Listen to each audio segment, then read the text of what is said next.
कर दिया जी लाइव है। कर दिया।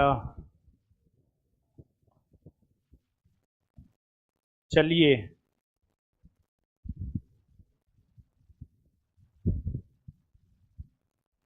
आइए करते हैं। जहां तक हो गया है वहां से आगे के क्वेश्चन का डिस्कशन करते हैं। ठीक है, आ जाइए। क्वेश्चन पे आ जाते हैं हम लोग। देखिए आपको जो है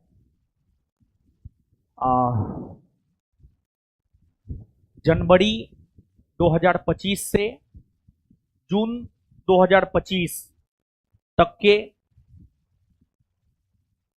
1000 प्लस क्वेश्चन का डिस्कशन हम करवा रहे हैं, जिसमें इससे पहले 2 क्लास हुआ है, आज तीसरा क्लास है। तो आइए देखते हैं जो भी क्वेश्चन है।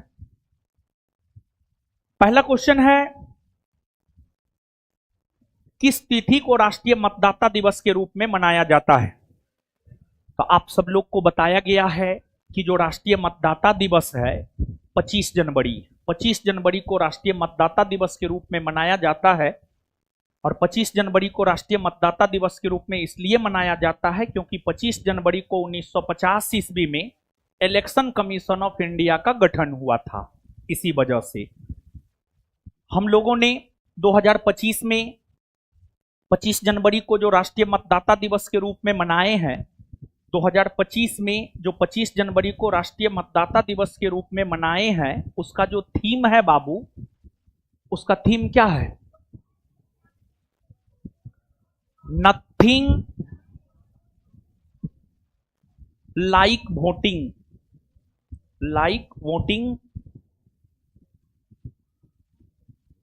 आई वोट फॉर श्योर।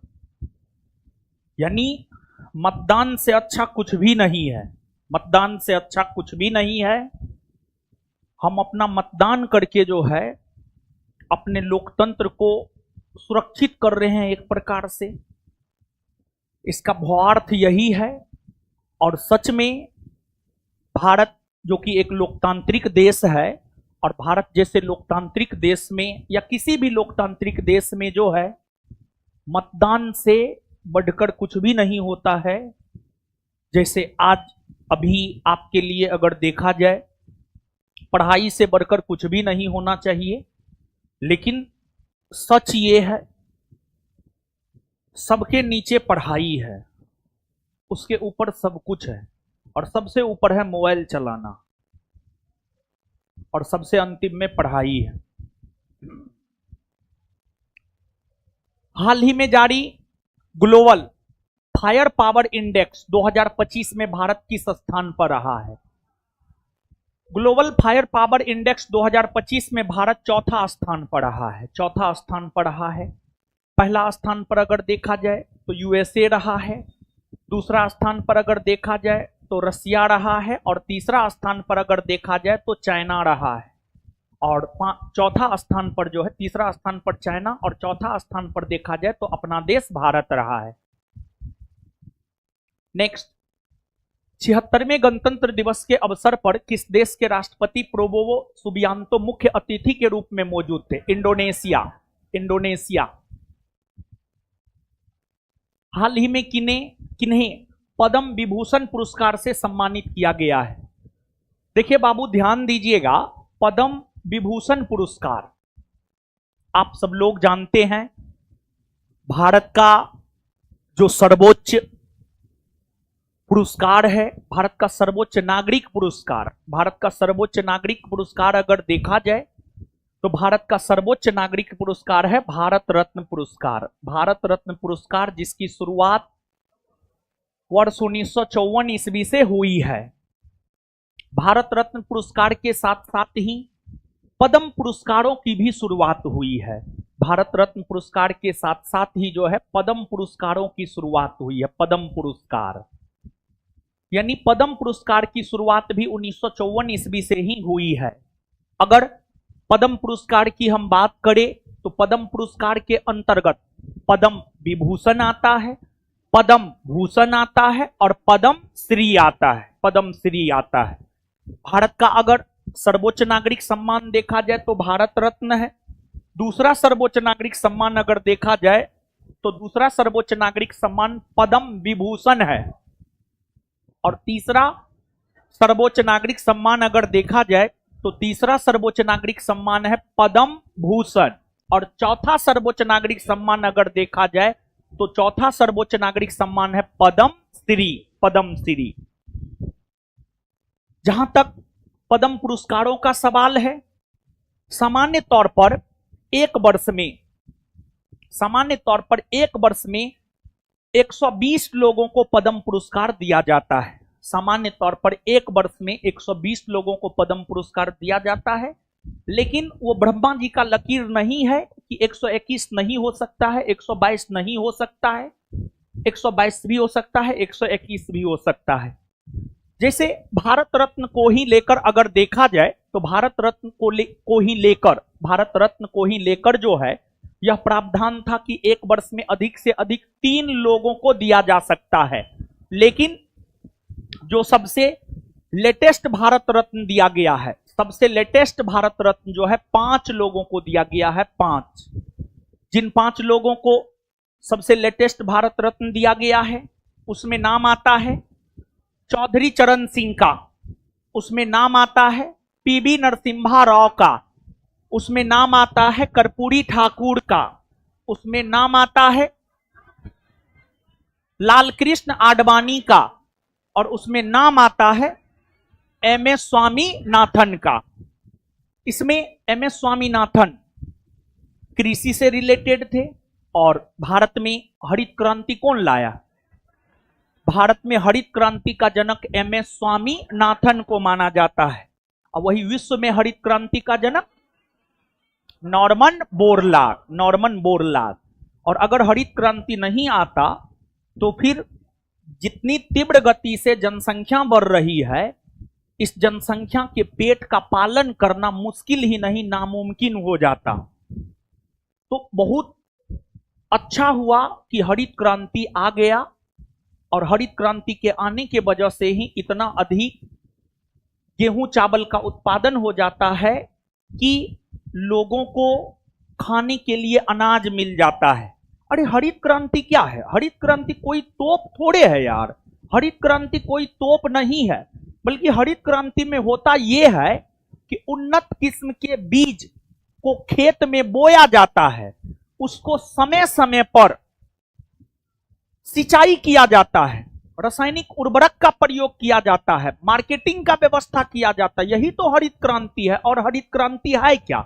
जैसे आप विद्यार्थीगण पढ़ने के लिए तो पढ़ते ही हैं, लेकिन आपकी प्रोडक्टिविटी इसलिए ज्यादा नहीं हो पाती है और इसलिए बेहतर नहीं हो पाती है क्योंकि जो एक सुव्यवस्थित तरीका होना चाहिए, कितना मात्रा में पढ़ना है, क्या नहीं पढ़ना है, मतलब ये सब की कमी आप में होती है। इसी वजह से जो मिलता है पढ़ते रहते हैं। जैसे अभी YouTube खोलिएगा, सब कोई जिसको पूरा पॉलिटी, हिस्ट्री, ज्योग्राफी का सिलेबस मालूम नहीं है वो पीपीटी पे आ गया। फल्ला हुआ, चिल्ला हुआ, ढेकना हुआ। और अभी बिहार पुलिस के बच्चों को सबसे ज्यादा जरूरी किस चीज से बचने का है पता है? अभी बिहार पुलिस बच्चों को सबसे ज्यादा जरूरी है फालतू कंटेंट से बचने का। एक तो ये है, और दूसरा जो जरूरत है, अब 16 तारीख को एग्जाम है, आज पता नहीं 9-10 क्या तारीख है? 9 है। हाँ 9 है। तो एक तो अब नया कुछ भी नहीं पढ़ना है, जो पढ़े हैं उसी का रिवीजन करना है। जिनका 16 तारीख को एग्जाम है उसको कुछ भी नया नहीं पढ़ना है। ये नहीं कि कोई यूट्यूब पे आके हुआ कर रहा है, उसी हुआ में लगे हुए हैं। सेल्फ स्टडी बहुत ज्यादा जरूरी है। आप कितनों पढ़ लीजिए, लेकिन अगर आप लास्ट टाइम में स्वयं से रिवीजन करके नहीं जाएंगे तो जो एक कॉन्फिडेंस होता है, सेल्फ कॉन्फिडेंस, वो आप में नहीं आता है। और अगर सेल्फ कॉन्फिडेंस नहीं आता है, कितनों बड़े विद्वान हैं, परीक्षा आपका नहीं निकलने वाला है, कम में विद्वान रहिए, लेकिन सेल्फ कॉन्फिडेंस अपने भीतर लाइए। और वो सेल्फ कॉन्फिडेंस आएगा सेल्फ स्टडी से। Without self study self confidence नहीं आ सकता है। यानी S बराबर S, सेल्फ स्टडी बराबर सेल्फ कॉन्फिडेंस। और जो सेल्फ स्टडी करेगा उसमें सेल्फ कॉन्फिडेंस आएगा, और जिसमें सेल्फ कॉन्फिडेंस आ गया उसको कम नॉलेज भी है, दुनिया का कोई ताकत उसको, उसके रिजल्ट को नहीं रोक सकता है। एग्जाम में 1 सेकंड के लिए आपका आत्मविश्वास नहीं डगमगाना चाहिए। अगर 1 सेकंड के लिए आपका आत्मविश्वास डगमगा जाता है तो बात आपका खत्म है, आपका कहानी खत्म है। आप कितना मेहनत किए कोई फर्क नहीं पड़ता है। तो आपको नियम तो बहुत कुछ है, और नियम बनाया ही जाता है तोड़ने के लिए। तो 120 लोगों को मिलना चाहिए, लेकिन आपको 2025 में 26 जनवरी की पूर्व संध्या जो पद्म पुरस्कारों की घोषणा हुई है, उसमें 7 लोगों को पद्म विभूषण दिया जाना है। 7 लोगों को पद्म विभूषण दिया जाना है। फिर इसके बाद 19 लोगों को पद्म भूषण दिया जाना है, और 113 लोगों को पद्म श्री दिया जाना है। 113 लोगों को पद्म श्री दिया जाना है। टोटल आप जोड़िएगा तो हमको लगता है 120 से ज्यादा हो जाएगा। अपना जोड़ लीजिएगा, जो भी आएगा। कितना आ रहा है? 139। तो 139 लोगों को जो है पद्म पुरस्कार दिया गया है, जिसमें 7 लोगों को पद्म विभूषण, 19 को पद्म भूषण और 113 को पद्म श्री। इसमें नागेश्वर रेड्डी, जगदीश सिंह खेहर, रजनीकांत लाखिया, लक्ष्मी नारायण सुब्रमण्यम, ये सबको भी दिया गया है, और इन सबको जीवित रहते दिया गया है। लेकिन जो ऑप्शन नंबर सी में है, वासुदेव नायर, ओसामू सुजुकी और शारदा सिन्हा, इन तीनों को मरणोपरांत यह पुरस्कार दिया गया है। यानी कहीं ना कहीं इस बात की ओर हम इशारा कर रहे हैं कि जिस प्रकार भारत रत्न पुरस्कार की अगर हम बात करें तो भारत रत्न पुरस्कार मरणोपरांत भी दिया जाता है, उसी प्रकार अगर पद्म पुरस्कारों की हम बात करें तो जो पद्म पुरस्कार है वह भी मरणोपरांत भी दिया जाता है। जैसा कि इन 4 लोगों को जीवित रहते और नीचे की 3 लोगों को मरणोपरांत पद्म विभूषण पुरस्कार दिया गया है। और कहने का मतलब यह हुआ कि इसका उत्तर होना चाहिए उपरोक्त में सबको पद्म विभूषण पुरस्कार मिला है। और एक बात बाबू आप और जान लीजिए कि पद्म भूषण पुरस्कार की शुरुआत भारत रत्न के साथ हुई, लेकिन 1977 से 1980 के बीच में तथा 1993 से 1997 के बीच में, 1977 से 1980 के बीच में और 1993 से 1997 के बीच में पद्म पुरस्कार नहीं दिया गया है। ऑस्ट्रेलियन ओपन ग्रैंड स्लैम 2025 के पुरुष एकल विजेता हैं। देखिए बाबू, टेनिस जगत में 4 ग्रैंड स्लैम प्रतियोगिता का आयोजन होता है, और टेनिस जगत में जो 4 ग्रैंड स्लैम प्रतियोगिता का आयोजन होता है उसमें एक ऑस्ट्रेलियन ओपन होता है, दूसरा फ्रेंच ओपन होता है, तीसरा विंबलडन ओपन होता है और चौथा यूएस ओपन होता है। सबसे पहले ऑस्ट्रेलियन ओपन होता है, दूसरा फ्रेंच ओपन, तीसरा विंबलडन ओपन और सबसे अंतिम में यूएस ओपन होता है। अभी विंबलडन ओपन हो रहा है और विंबलडन ओपन लंदन में होता है। जैसे ऑस्ट्रेलियन ओपन है तो ऑस्ट्रेलियन ओपन ऑस्ट्रेलिया में होता है, फ्रेंच ओपन फ्रांस में होता है, विंबलडन ओपन लंदन में होता है और यूएस ओपन अमेरिका में होता है। अभी कोहली और उनकी पत्नी जो है आपको विंबलडन ओपन देखने के लिए गया हुआ था, समझ और गई हुई थी। तो अभी विंबलडन ओपन चल रहा है, लेकिन ऑस्ट्रेलियन ओपन आयोजित हो चुका है। ऑस्ट्रेलियन ओपन 2025 पुरुष एकल के विजेता की अगर हम लोग बात करें तो ऑस्ट्रेलियन ओपन 2025 पुरुष एकल के विजेता बने हैं जेनिक सीनर बने हैं। वहीं अगर देखा जाए ऑस्ट्रेलियन ओपन ग्रैंड स्लैम 2025 महिला एकल की विजेता बनी है medicine keys. Australian open grand slam 2025 पुरुष एकल के विजेता जेनिक सीनर, महिला एकल की विजेता मेडिसन कीज। और फिर जैसे टेनिस में होता क्या है कि सिंगल खिलाड़ी खेलता है, फिर डबल खेलता है, फिर मिक्स खेलता है, समझिए, फिर मिक्स खेलता है। जैसे एक लड़का एक लड़की के साथ खेल रहा है, सिंगल हो गया,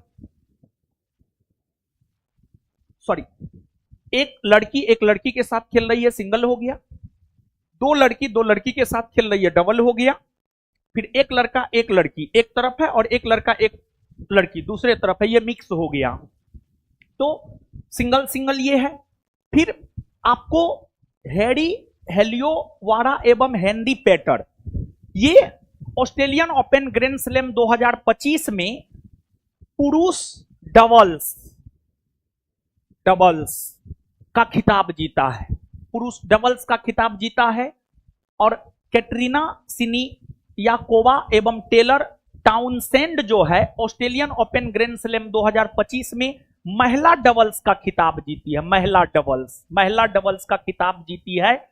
सामान्य तौर पर जो है ना पुरुष एकल महिला एकल ही पूछता है, तो पुरुष एकल और महिला एकल तो एकदम याद रखना है। लेकिन ऑप्शन इस प्रकार से सजाए हैं, पुरुष एकल, महिला एकल, पुरुष डबल, महिला डबल, सब विजेता का नाम इसमें शामिल हो गया है। और हमेशा इतिहास या वर्तमान उसी को याद रखता है जो विजेता होता है, समझिए, जो विजेता होता है उसको इतिहास भी याद रखता है और उसको वर्तमान भी याद रखता है। तो इसी वजह से प्रयास कीजिए विजेता बनने का।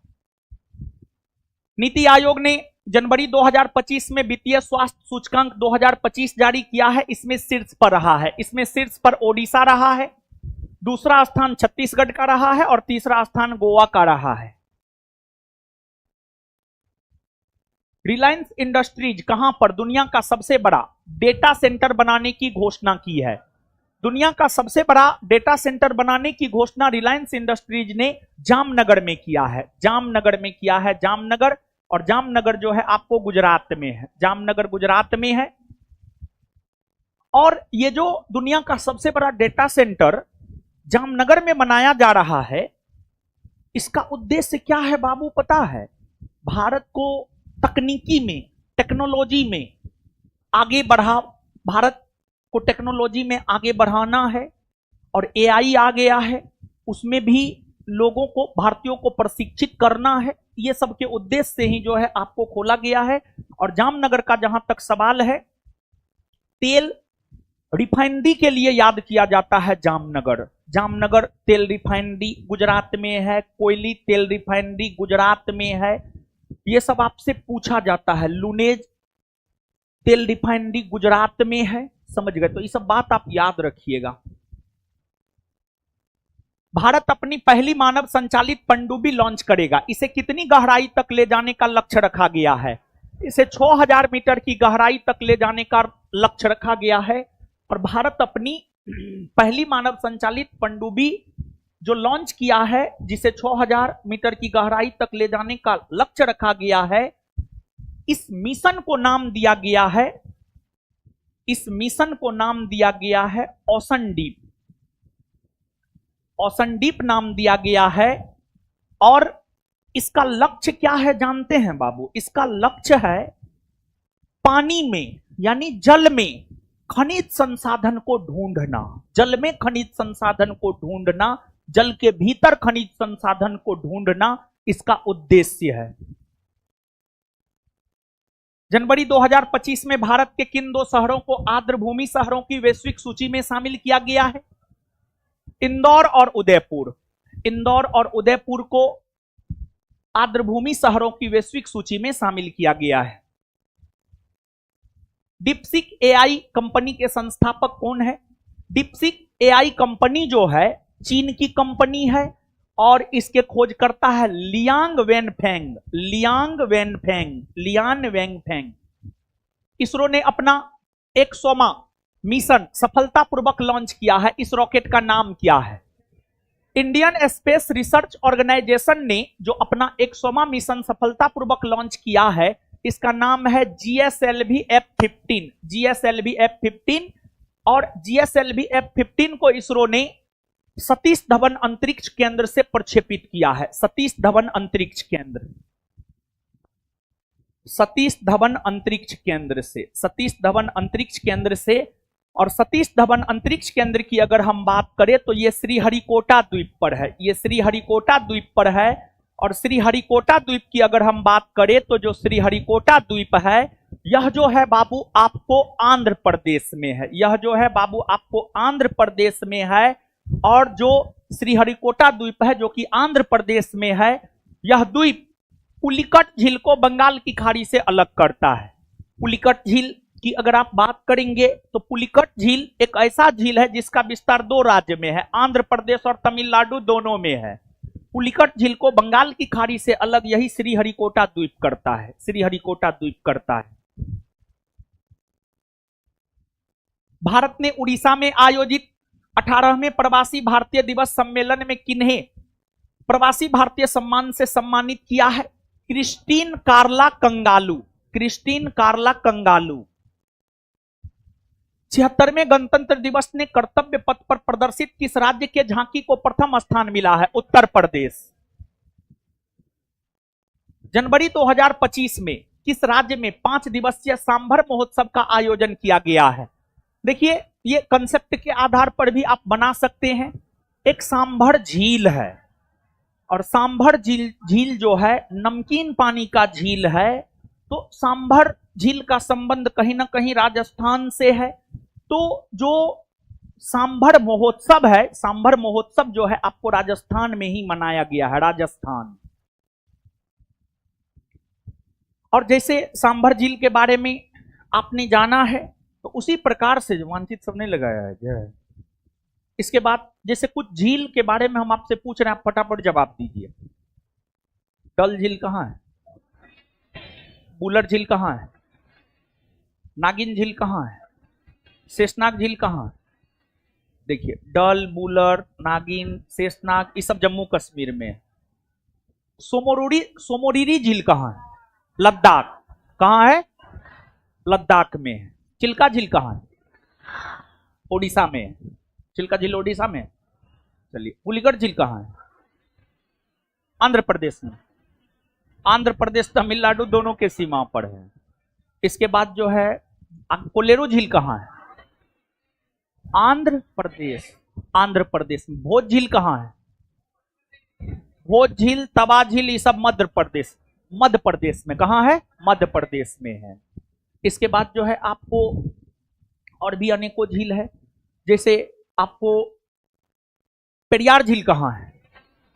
कहाँ है? केरल में है। लोकटक झील कहाँ है? मणिपुर में। नल सरोवर, नारायण सरोवर कहाँ? गुजरात में। राजसमंद, जयसमंद कहाँ है? राजस्थान में। तो अलग अलग झील जो है भारत के अलग अलग राज्य में। पुस्तक Soumitra Chatterjee and his world के लेखक कौन है? इसके लेखक है सेगमित्रा चटर्जी। सेगमित्रा चटर्जी। वर्ष 2025 के लिए किन्हें stack outstanding service award दिया गया है? Stack outstanding service award Mrityunjay Mahapatra को दिया गया। मृत्युंजय महापात्रा को दिया गया। जानते हैं, जो स्टैक है अमेरिका की एक प्रकार से कहिए तो अमेरिका की एक संगठन है। और स्टैक नामक संगठन जो है मौसम संबंधी सूचना देता है। मौसम संबंधी सूचना देता है, समझ गए? ग्रामीण क्रिकेट लीग शुरू करने वाला देश का पहला राज्य कौन बना है? बिहार। कौन बना है? बिहार। जनवरी 2025 में किस देश को WHO मलेरिया मुक्त घोषित किया है? देखिए, वर्ल्ड हेल्थ ऑर्गेनाइजेशन मलेरिया मुक्त किस देश को किया है? जॉर्जिया को किया है। जॉर्जिया को किया है। देखिए बाबू,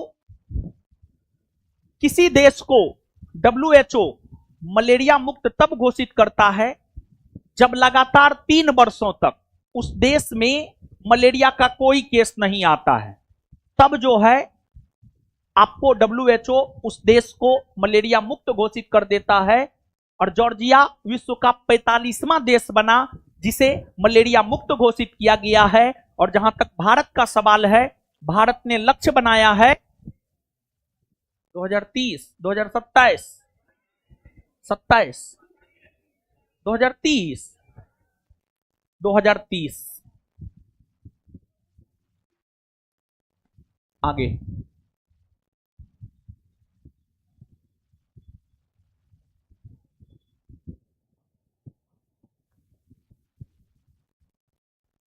आगे आइए। आईसीसी पुरुष क्रिकेट ऑफ द ईयर 2024 किन्हें दिया गया? जसप्रीत बुमराह। और ICC men's one day cricketer of the year,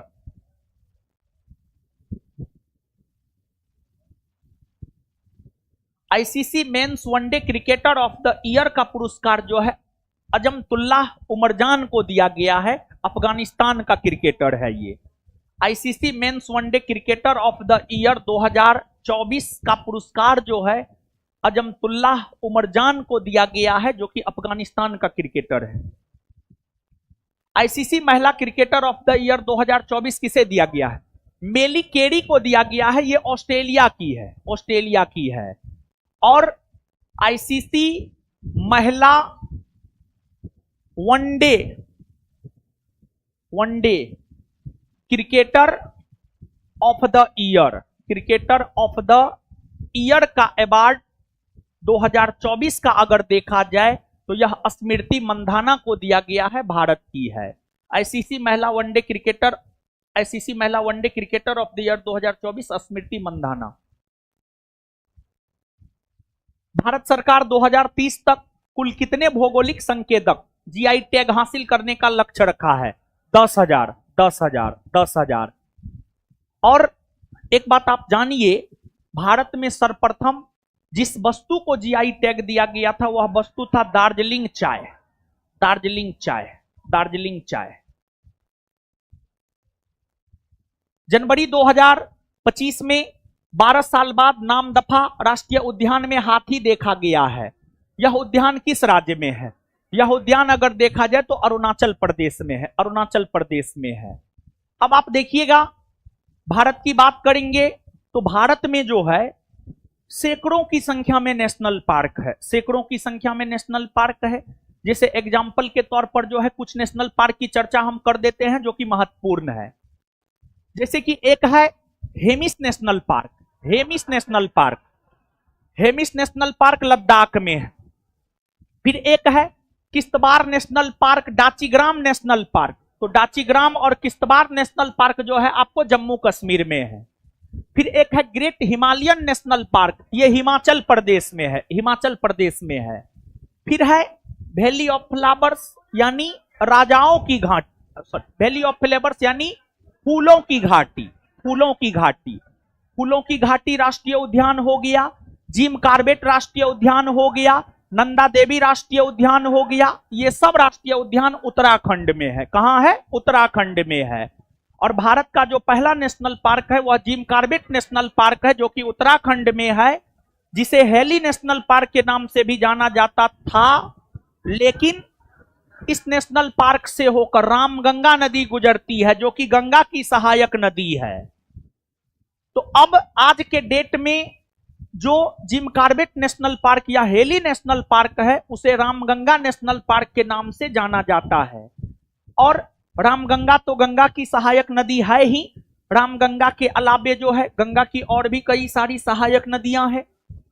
जैसे आपको गोमती, घाघरा, गंडक, कोसी, महानंदा, यमुना, सोन, ये सभी गंगा की सहायक नदी है।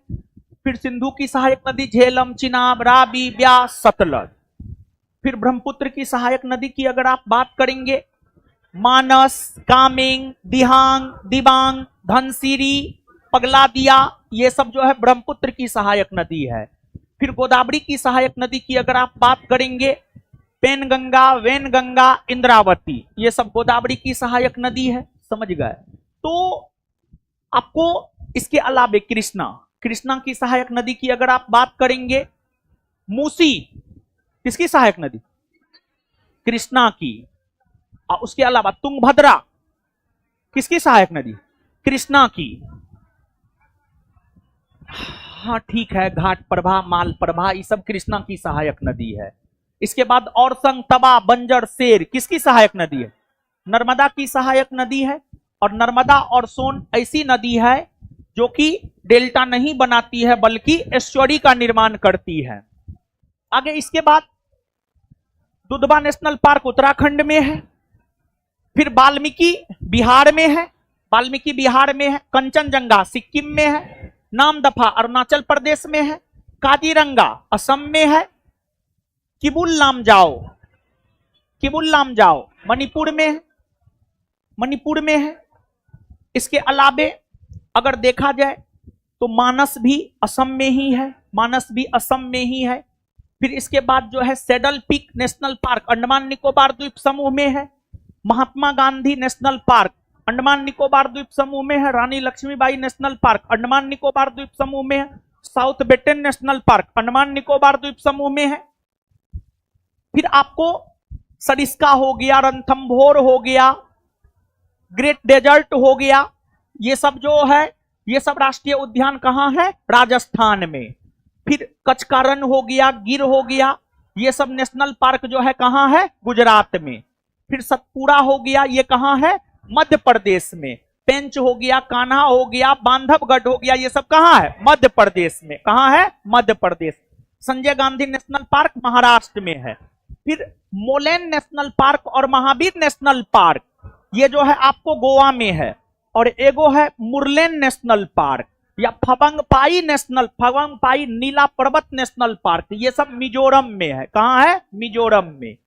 इसके बाद जो है आपको नागरहोल हो गया, डंडेल हो गया, बांदीपुर हो गया, बनेरघट्टा हो गया, ये सब नेशनल पार्क कर्नाटक में है। कहाँ है? कर्नाटक में। फिर silent valley national park Kerala में है, Indira Gandhi national park, Mudumalai national park, ये सब तमिलनाडु में है। कहाँ है? तमिलनाडु में है।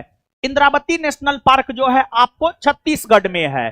फिर सिमलीपाल हो गया, भीतरकनिका हो गया, ये सब नेशनल पार्क जो है आपको ओडिशा में है। ओडिशा में है। किस लघु फिल्म को 2025 के ऑस्कर में सर्वश्रेष्ठ लाइव एक्शन लघु फिल्म श्रेणी में नामांकित किया गया है? अनुजा, अनुजा को किया गया है। देखिए बाबू, ऑस्कर, जहां तक ऑस्कर का सवाल है, ऑस्कर विश्व का सबसे बड़ा फिल्म के क्षेत्र में दिया जाने वाला पुरस्कार है। और 2025 में ऑस्कर पुरस्कार की अगर बात करें तो 2025 में ऑस्कर के अंतर्गत जो है सर्वश्रेष्ठ फिल्म का अवार्ड, सर्वश्रेष्ठ फिल्म का अवार्ड अगर देखा जाए तो अनोरा को मिला है। ऑस्कर अवार्ड 2025 के अंतर्गत सर्वश्रेष्ठ फिल्म का अवार्ड अनोरा को मिला है। सर्वश्रेष्ठ अभिनेता का award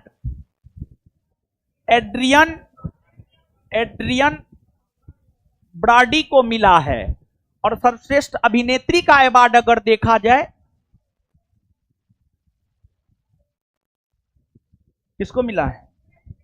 Mikey Madison, Mikey medicine को मिला है। Mikey Madison, Mikey Madison, Mikey Madison, Mikey Madison, Mikey Madison. ठीक है, इसको कैसे याद रखिएगा पता है? नहीं बोलेंगे। देखिए, सामान्य तौर पर जो लड़का प्रेम में पड़ा रहता है, ठीक है, उसके लिए दवाई का काम कौन करता है? उसकी गर्लफ्रेंड। अभिनेत्री यानी महिला, माइकी मेडिसन, मेरा मेडिसन, मेरा दवा।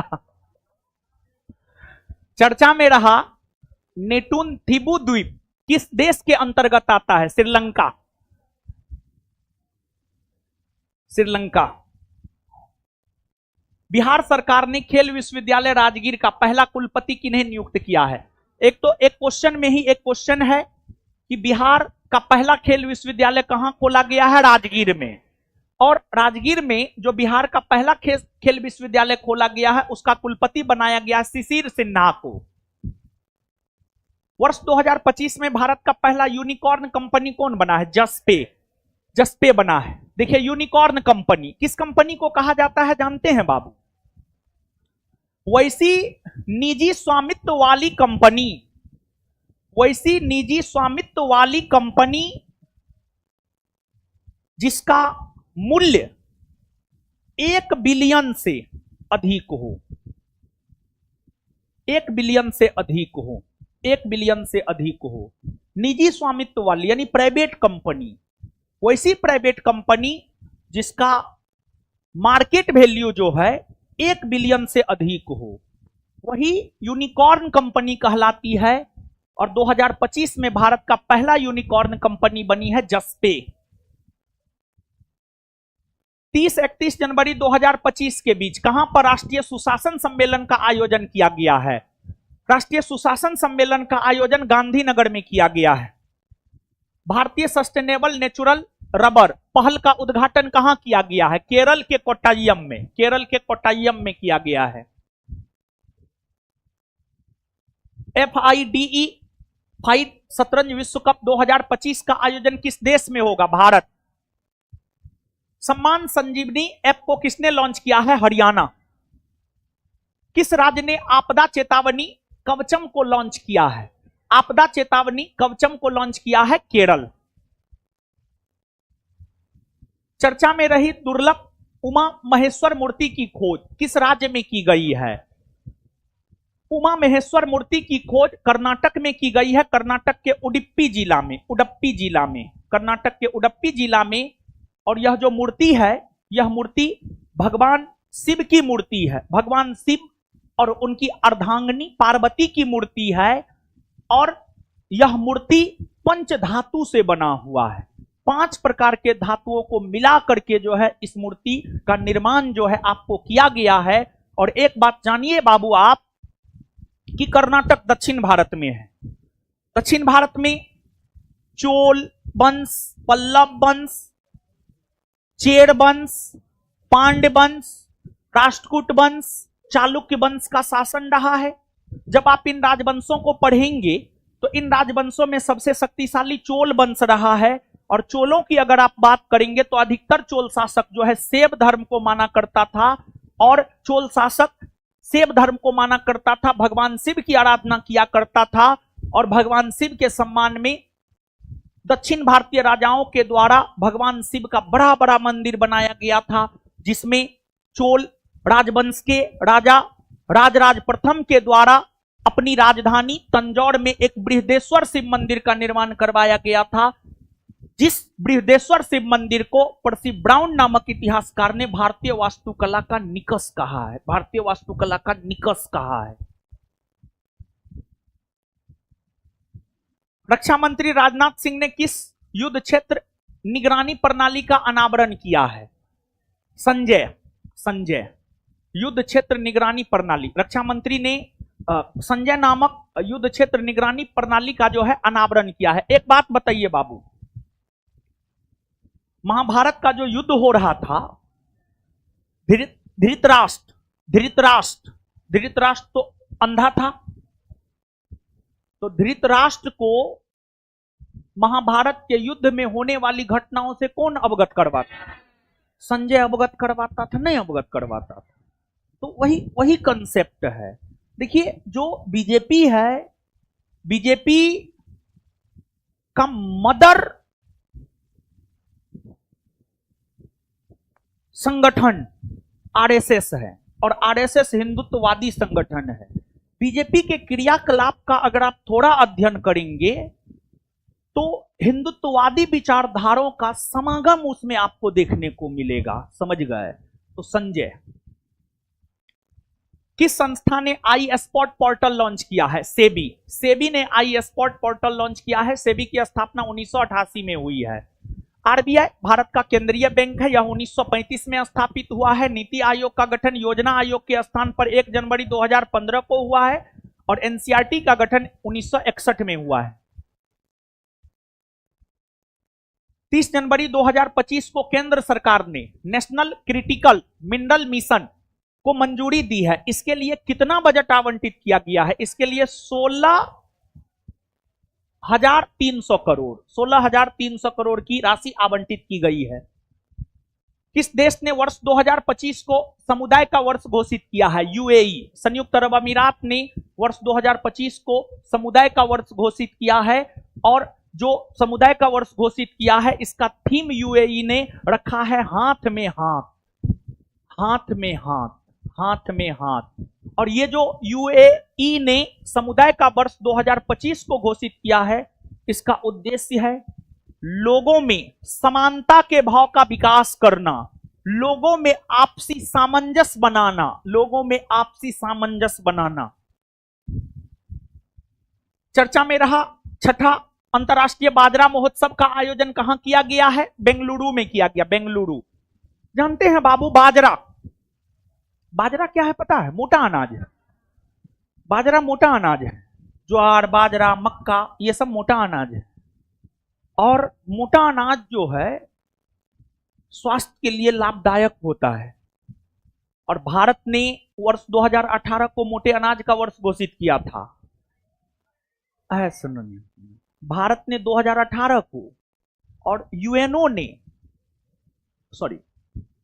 की सहयोगी संगठन खाद्य एवं कृषि संगठन ने 2023 को वैश्विक स्तर पर 2023 को बाजरा का वर्ष घोषित किया, मोटे अनाज का वर्ष घोषित किया था 2023 को।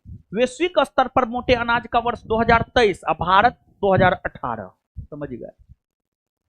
ये जो मोटा अनाज सब है, इसका उत्पादन राजस्थान करता है। मोटा अनाज को कम पानी की आवश्यकता होती है, समझ गए? गणतंत्र दिवस की पूर्व संध्या पर कुल कितने व्यक्तियों को वीरता या सेवा पदक से सम्मानित किया गया? 942। ये जो वीरता या सेवा पुरस्कार दिया जाता है ना, सैन्य बलों को दिया जाता है, सैन्य बलों को दिया जाता है ताकि वो प्रेरित रहे। प्रधानमंत्री श्री नरेंद्र मोदी ने किस मैदान से Utkarsh Orissa make in Odisha conclave का उद्घाटन किया है? जनता मैदान से किया है। ये ओडिशा के भुवनेश्वर में है। महिला हॉकी इंडिया लीग 2024-25 का पहला संस्करण किस टीम ने जीता है? ओडिशा वॉरियर्स ने जीता है, सुरमा हॉकी क्लब को हरा करके। ओडिशा वॉरियर्स ने जीता है सुरमा हॉकी क्लब को हरा करके, यानी उपविजेता हुआ सुरमा हॉकी क्लब। असम ने अपना दूसरा राजधानी किस शहर को घोषित किया है? देखिए, आप सब लोग जानते हैं असम की पहली राजधानी है दिसपुर। 26 जनवरी के शुभ अवसर पर, 26 जनवरी के शुभ अवसर पर अगर देखा जाए तो असम की राज्य सरकार ने यह घोषणा किया कि हम एक दूसरी राजधानी बनाएंगे और हम एक दूसरी राजधानी डिब्रूगढ़ को बनाएंगे और 2027 ईस्वी से डिब्रूगढ़ असम की दूसरी राजधानी बन जाएगी। 30 जनवरी को प्रत्येक वर्ष शहीद दिवस मनाया जाता है। इस दिन किनकी पुण्यतिथि रहती है? महात्मा गांधी। महात्मा गांधी की ही हत्या 30 जनवरी 1948 को हुई थी। मलेशिया में आयोजित 9वें जोहोर इंटरनेशनल ओपन शतरंज टूर्नामेंट का खिताब किसने जीता है? इंडियन पनीर सेल्वम। एलेक्जेंडर लुकानसे किस देश के 7वीं बार राष्ट्रपति बने हैं? बेलारूस के।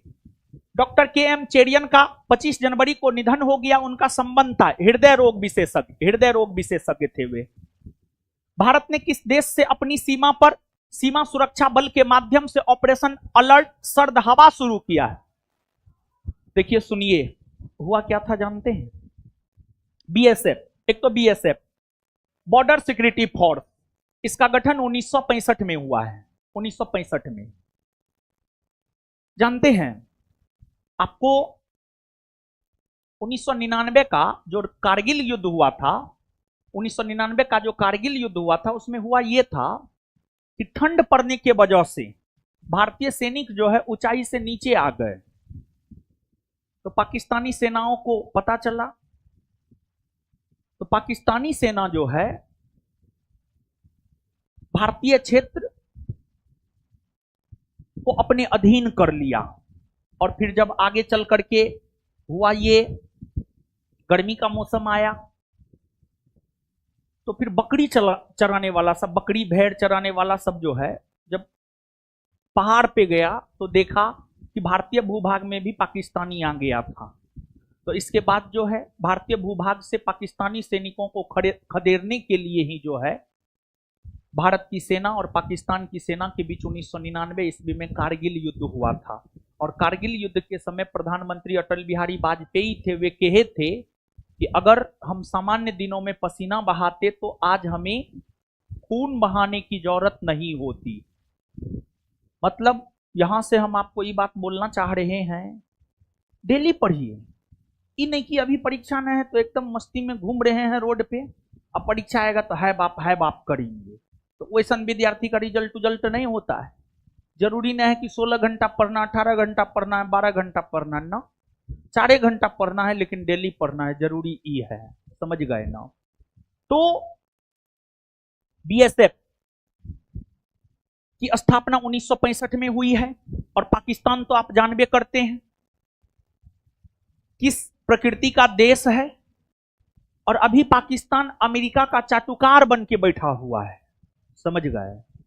तो पाकिस्तान से होने वाले घुसपैठी आतंकवादी घटनाओं पर अंकुश लगाने के लिए भारत ने पाकिस्तान से लगी अपनी सीमा पर सीमा सुरक्षा बल के माध्यम से ऑपरेशन अलर्ट सर्द हवा शुरू किया है, ताकि ठंड में भी जो है पाकिस्तान आतंकवादी गतिविधियों को भारत में ना बढ़ा सके। तो आंसर हो जाएगा पाकिस्तान। हाल ही में फिक्की फ्रेम्स के पहला ब्रांड एम्बेसडर कौन बनाए गए हैं? आयुष्मान खुराना। भारत के किस क्षेत्र में एशिया का सबसे पुराना पुस्तक बोई मेला शुरू किया गया है? कोलकाता में। माइकल मार्टिन किस देश के पुनः प्रधानमंत्री नियुक्त किए गए हैं? आयरलैंड। आयरलैंड की राजधानी कहां है? डबलिन। डबलिन। इसकी मुद्रा क्या है? यूरो। आयरलैंड से क्या लिया गया है भारत के संविधान में? राज्य के नीति निर्देशक तत्व लिया गया है। हाँ, डीपीएसपी। हाल ही में जारी ब्रांड फाइनेंस रिपोर्ट 2025 के अनुसार भारत का सबसे टॉप ब्रांड है। ब्रांड फाइनेंस रिपोर्ट 2025 के अनुसार भारत का सबसे टॉप ब्रांड है टाटा ग्रुप। और विश्व का सबसे टॉप ब्रांड है एप्पल। विश्व का सबसे टॉप ब्रांड एप्पल और भारत का सबसे top brand Tata group. Tata group. Barbie Hsu का निधन हो गया, उनका संबंध था। बारबी सू जो है ना, एगो अभिनेत्री थी, ताइवान की अभिनेत्री थी। ताइवान जिसकी राजधानी ताइपे है। ताइवान जिसकी राजधानी ताइपे है, वहीं की अभिनेत्री थी बारबी सू। उनका निधन हो गया है और उनका निधन जो है निमोनिया की वजह से हुआ। निमोनिया की वजह से हुआ। निमोनिया। आर्थिक सर्वेक्षण 2024-25 के अनुसार वित्त वर्ष 2025-26 में भारतीय अर्थव्यवस्था किस दर से बढ़ने का अनुमान लगाया गया है? देखिए, ध्यान दीजिएगा, जहां तक समझिए। देखिए बाबू, बजट जो है, अब सामान्य तौर पर एक तो बजट की अगर हम बात करें तो बजट संवैधानिक शब्द न है, आप सब लोग जानते हैं। संवैधानिक शब्द है वार्षिक वित्तीय विवरण। वार्षिक वित्तीय विवरण, वार्षिक यानी एक वर्ष, वित्तीय रुपया पैसा, विवरण यानी लेखा जोखा। सरकार के एक वर्ष के आय और व्यय यानी आमदनी और खर्च का जो लेखा जोखा होता है, वही वार्षिक वित्तीय विवरण कहलाता है। उसी को हम लोग बजट कहते हैं। केंद्र सरकार के वार्षिक वित्तीय विवरण अर्थात बजट की चर्चा अनुच्छेद 112 में है और राज्य सरकार के वार्षिक वित्तीय विवरण अर्थात बजट की चर्चा अनुच्छेद 202 में है। और जहां तक बजट का सवाल है, बजट 1 फरवरी 2025 को आया। सामान्य तौर पर अब बजट 1 फरवरी को ही पेश किया जाता है और 1 फरवरी 2025 को बजट श्रीमती निर्मला सीतारमण के द्वारा पेश किया गया। और निर्मला सीतारमण का ये 8वां बजट था, वो 8वीं बार बजट पेश की थी। सबसे अधिक बार बजट पेश मोरारजी देसाई ने किया है 10 बार और पी चिदम्बरम 9 बार, निर्मला सीतारमण 8 बार। और देखिए बाबू, आपको बजट से ठीक एक दिन पहले आर्थिक सर्वेक्षण आता है, इकोनॉमिक सर्वे आता है।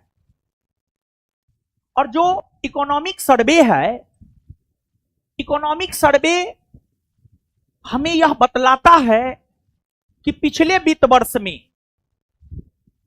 भारत में ग्रोथ रेट क्या रहा है, आगे हमें कितना लक्ष्य निर्धारित करना चाहिए।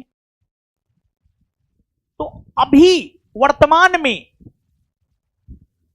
बजट से ठीक एक दिन पहले आर्थिक सर्वेक्षण आता है, लेकिन पहले बजट और आर्थिक सर्वेक्षण दोनों एक दिन ही आ जाता था। आजादी से लेकर 1964 ईस्वी तक, आजादी से लेकर 1964 ईस्वी तक बजट और आर्थिक सर्वेक्षण दोनों एक दिन ही आता था। लेकिन 1964 ईस्वी में यह प्रावधान किया गया कि बजट के ठीक एक दिन पहले आर्थिक सर्वेक्षण आएगा, और तब से लेकर आज तक बजट से ठीक एक दिन पहले आर्थिक सर्वेक्षण आता है। और आर्थिक सर्वेक्षण में यही सब दिखलाया जाता है जो हमने आपको बतलाया है। और देखिए, इस बार जो बजट निर्मला सीतारमण ने पेश की है, उस बजट में कई प्रकार की घोषणाएं की गई है। एक तो निर्मला सीतारमण ने बजट भाषण की शुरुआत इस लाइन से की कि देश उसकी मिट्टी से नहीं है, बल्कि देश उसके लोगों से है। और निर्मला सीतारमण अपने बजट भाषण में किसानों को लेकर घोषणा की, किसानों को लेकर घोषणा यह की कि किसान क्रेडिट कार्ड के तहत जो किसानों को 3 लाख रुपया ऋण के तौर पर दिया जाता है, उसकी सीमा को बढ़ाकर 5 लाख तक कर रहे हैं। और असम के नामरूप में यूरिया प्लांट स्थापित करने की भी घोषणा की। इसके अलावे बिहार में मखाना बोर्ड बनाया जाएगा, इसकी भी घोषणा की। इसके अलावे निर्मला सीतारमण के द्वारा यह भी घोषणा किया गया, विकसित भारत के 4 इंजन हैं।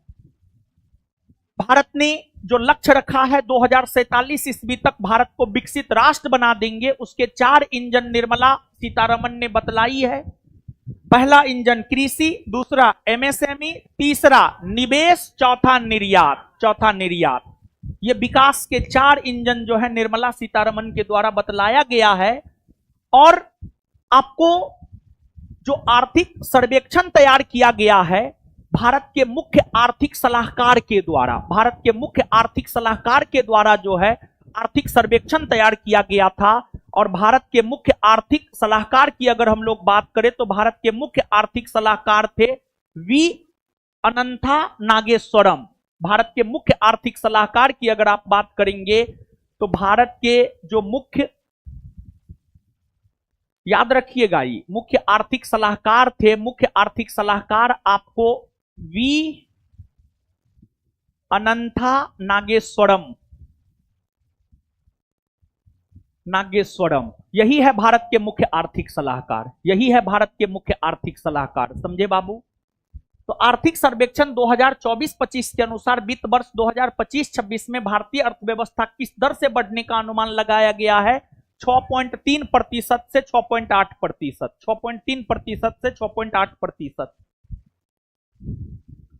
और देखिए, एक बात हम आपको बता रहे हैं कि देखिए ये वाला सब्जेक्टिव नोट है, सब्जेक्टिव भी हम आप लोग को दिए हैं बैच के बच्चा को दे दिए हैं हम, और आप लोग को भी हमको लगता है कि हम बोले थे ले लेने के लिए। इसमें आप देखिएगा कि मंथ वाइज है, और जो भी नियुक्ति है, जो भी नियुक्ति सब है, सब जो है नियुक्ति आपको इसमें देखने को मिल जाएगा। जैसे फरवरी में पहला पेज पे देखिए, फरवरी में ही पहला पेज पे है, संतोष यादव को NHAI के अध्यक्ष के रूप में कार्यकाल 2027 तक बढ़ाया गया है। VVR सुब्रमण्यम नीति आयोग के CEO का कार्यकाल 1 वर्ष के लिए बढ़ाया गया है, यानी अभी भी नीति आयोग के CEO चीफ एग्जीक्यूटिव ऑफिसर जो है VVR सुब्रमण्यम बने रहेंगे। भारत का प्रधान आर्थिक सलाहकार अनंत नागेश्वरम है। इनके कार्यकाल को 31 मार्च 2027 तक बढ़ा दिया गया है। लोकसभा के महासचिव उत्पल कुमार है। एनसीसी के 34वें महानिदेशक गुरबिल पाल सिंह है। एसएससी के अध्यक्ष एस गोपाल कृष्णन है। सीबीआई के प्रमुख परवीन सूद है। 19वें सीवीसी प्रवीण कुमार श्रीवास्तव है। रॉ के प्रमुख रवि सिन्हा है। ईडी के निदेशक राहुल नवीन है। 28वें महालेखा नियंत्रक एसएस दुबे है। 15वें कैग संजय मूर्ति है। 18वीं लोकसभा के अध्यक्ष ओम बिरला है। सॉलिसिटर जनरल ऑफ इंडिया वर्तमान में तुषार मेहता है। 14वां उपराष्ट्रपति जगदीप धनखड़ है। 15वां राष्ट्रपति द्रौपदी मुर्मू। 15वां प्रधानमंत्री नरेंद्र मोदी है। राज्यसभा के सभापति जगदीप धनखड़ है। तो ये सब है, सब्जेक्टिव नोट में है। और भी अंतरराष्ट्रीय नियुक्ति वाला भी जो है आपको सब्जेक्टिव नोट में मिल जाएगा। तो ऑब्जेक्टिव के साथ साथ सब्जेक्टिव भी आपको पढ़ना है। आगे आर्थिक सर्वेक्षण 2024-25 के अनुसार वित्त वर्ष 2024 में बेरोजगारी दर कितना प्रतिशत रहा? 3.2%। अमेरिका किस देश में अब प्रवासी बंदीगृह स्थापित करेगा? क्यूबा में। एक बात बता, क्यूबा कैरिबियन सागरीय देश है। क्यूबा जो है कैरिबियन सागरीय देश है। कहां गया जी क्यूबा यहां है, देखिए। उत्तरी अमेरिका महादेश दक्षिणी अमेरिका महादेश के बीच में यहां पर कैरिबियन सागर है। कैरिबियन सागर में ही देश है क्यूबा। और जैविक खेती करने वाला विश्व का पहला देश कौन है? क्यूबा।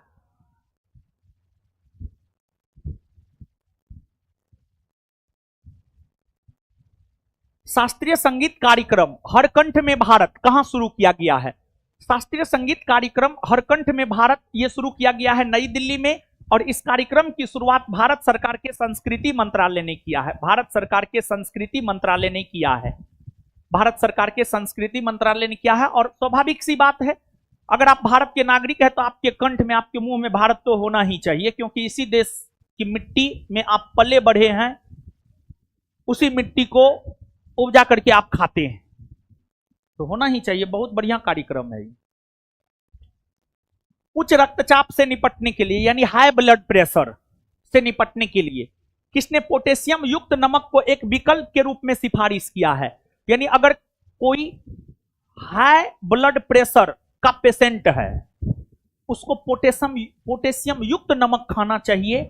और पोटेशियम युक्त नमक को जो है केसीएल से इंगित किया जाता है। वही साधारण नमक को NaCl से इंगित किया जाता है, NaCl से। तो WHO है, वर्ल्ड हेल्थ ऑर्गेनाइजेशन है। वर्ल्ड हेल्थ ऑर्गेनाइजेशन की अगर हम लोग बात करें तो वर्ल्ड हेल्थ ऑर्गेनाइजेशन ने ही उच्च रक्तचाप से निपटने के लिए पोटेशियम युक्त नमक को एक विकल्प के रूप में सिफारिश किया है।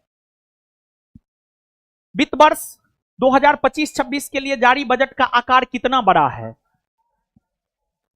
50,65,345 करोड़। बजट 2025-26 के अनुसार कहां पर मखाना बोर्ड का गठन किया जाना है? बिहार। मखाना समझते हैं जी? हाँ, ड्राई फ्रूट है एक प्रकार का। और पूरे विश्व में मखाना का सबसे ज्यादा उत्पादन बिहार करता है और भारत में बिहार ही करता है।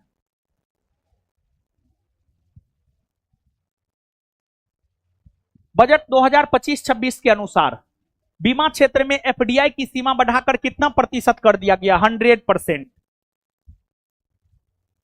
किस राज्य ने नियंत्रित भांग की खेती के लिए एक पायलट अध्ययन को मंजूरी दिया है? हिमाचल प्रदेश। महाकुंभ भगदड़ पर न्यायिक जांच आयोग का प्रमुख किन्हें नियुक्त किया गया है? आप सब लोग जानते हैं, महाकुंभ आयोजन के दौरान मौनी अमावस्या के दिन जो है भगदड़ मचा था, जिसमें अनेकों लोग मारे गए थे।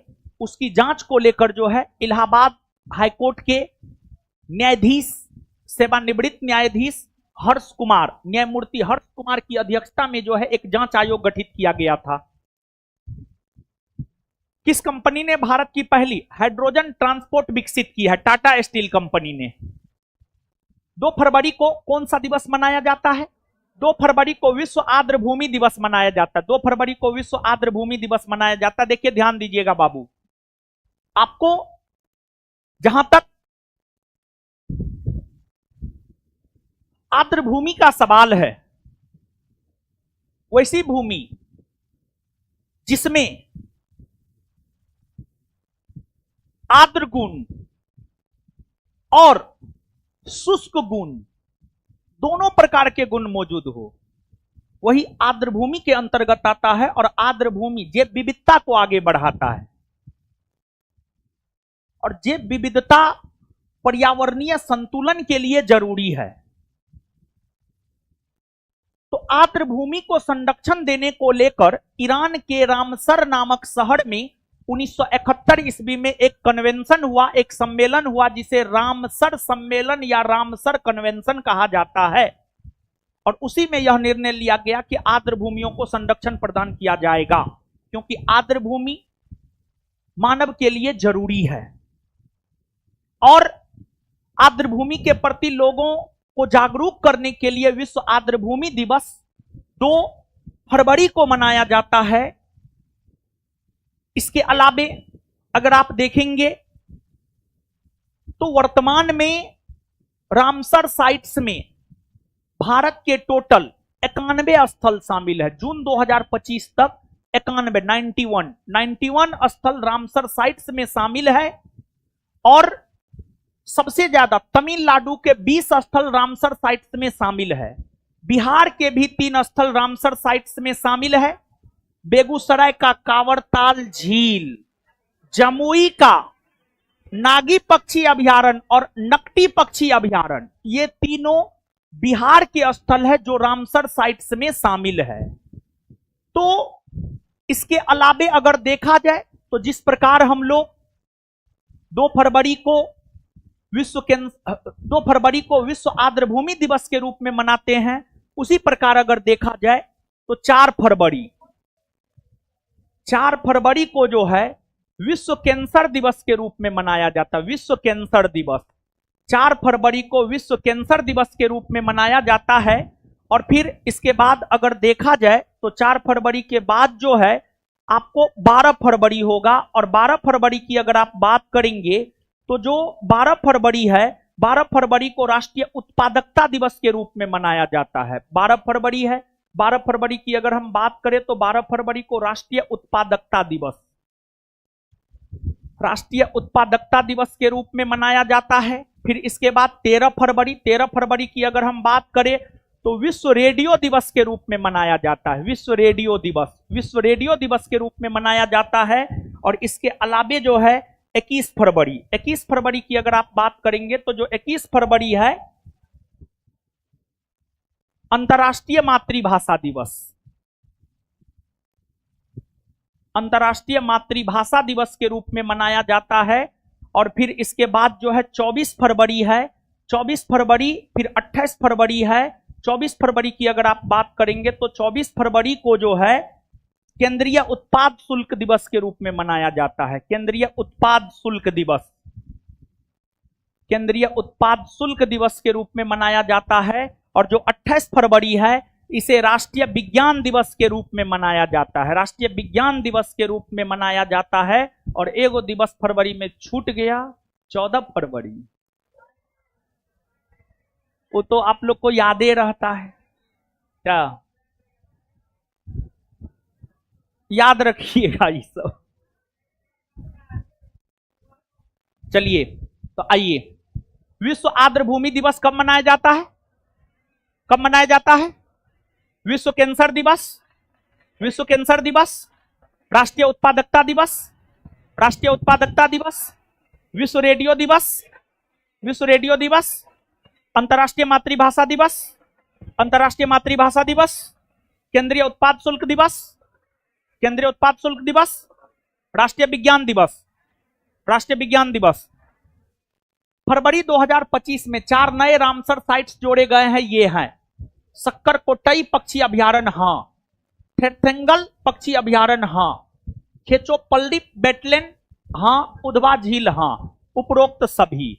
ये जो लिखा हुआ है TNTN का मतलब होता है तमिलनाडु। क्या होता है? तो ये जो सक्करकोटई पक्षी अभयारण्य है तमिलनाडु में है।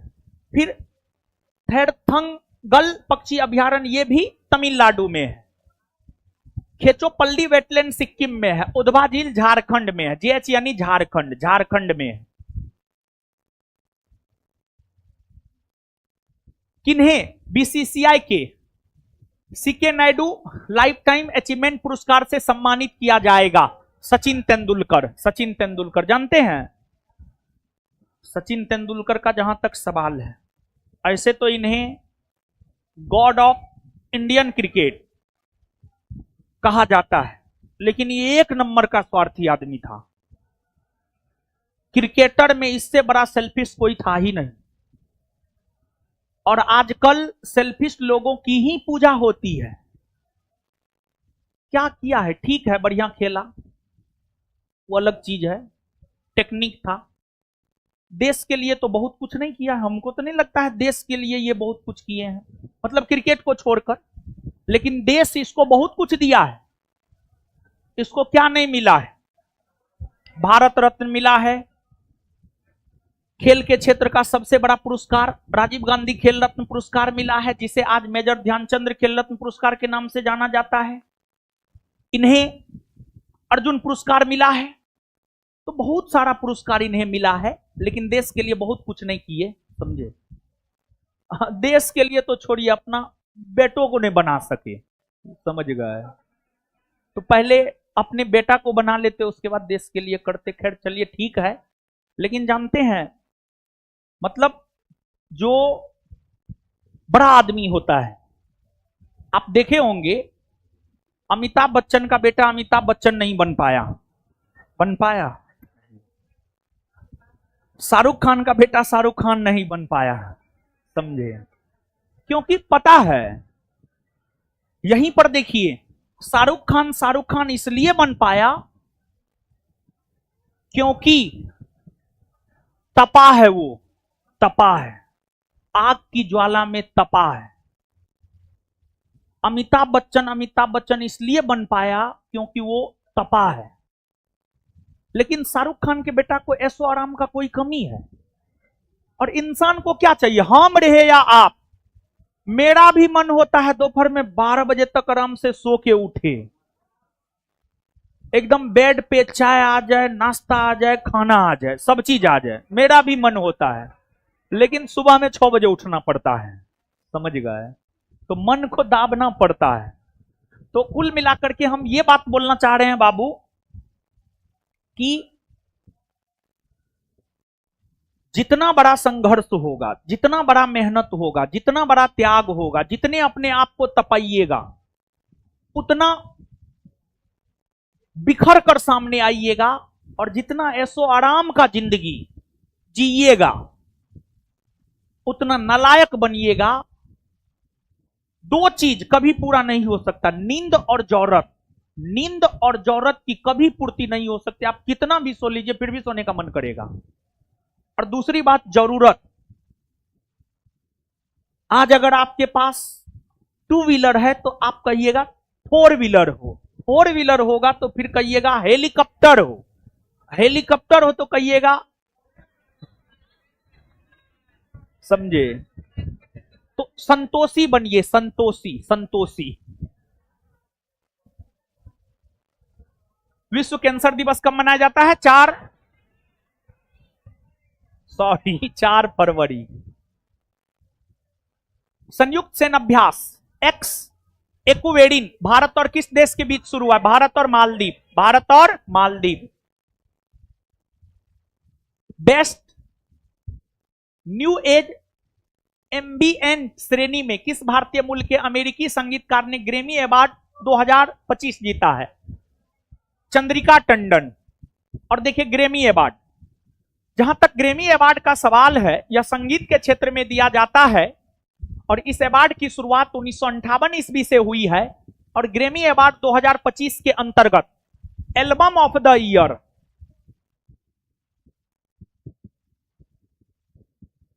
ग्रैमी अवार्ड 2025 के अंतर्गत एल्बम ऑफ द ईयर का अवार्ड बियांसे को मिला है। फिर ग्रैमी अवार्ड 2025 के अंतर्गत जो है सॉन्ग ऑफ द ईयर का award, song of the year का अवार्ड अगर देखा जाए तो केंड्रिक लेमर को मिला है, केंड्रिक लेमर को मिला है। किस देश ने मिचिबिकी 6 उपग्रह को लॉन्च किया है? मिचिबिकी 6 उपग्रह को लॉन्च किया है जापान। जापान किया है, और जापान सबसे पूरब में है, सूर्योदय पूरब में होता है। जापान को सूर्योदय का देश भी कहा जाता है, जापान को ग्रेट ब्रिटेन भी कहा जाता है। इसकी राजधानी नगर कहां है? टोक्यो। थीम, शांति के लिए एकजुटता के साथ कब से कब तक विश्व अंतर धार्मिक सद्भाव सप्ताह 2025 मनाया गया है? 1 फरवरी से 7 फरवरी के बीच में। भारत का पहला आर्टिफिशियल इंटेलिजेंस विश्वविद्यालय कहां स्थापित किया जाएगा? महाराष्ट्र में। महाराष्ट्र में। भारतीय नौसेना ने कहां ट्रोपेक्स 25 नामक समुद्री अभ्यास शुरू किया? हिंद महासागर में। अंतरराष्ट्रीय वायु परिवहन संघ की रिपोर्ट के अनुसार घरेलू उड़ान भार रैंकिंग में भारत किस स्थान पर है? 1 नंबर पर है। 1 नंबर पर है। जनसंख्या सबसे ज्यादा है तो 1 नंबर पे क्यों नहीं रहेगा? दूसरा स्थान पर यूएसए है, तीसरा स्थान पर चीन है।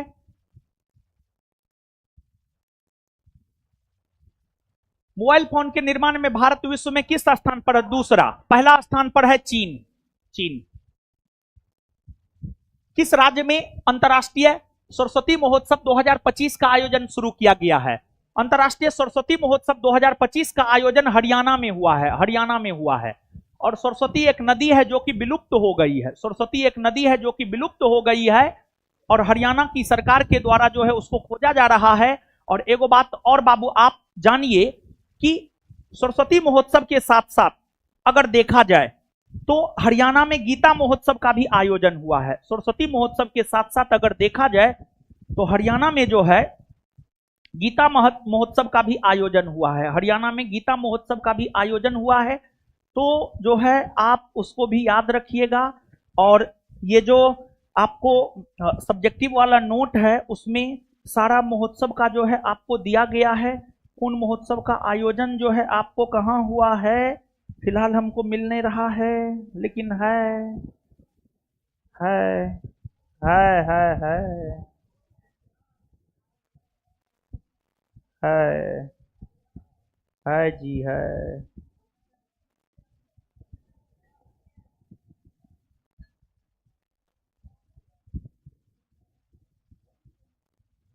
काहे नहीं मिल रहा है जी?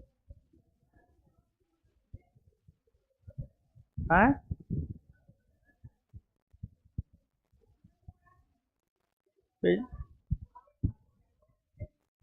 8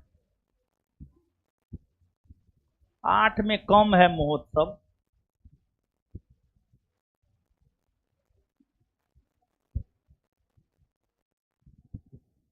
है तो है।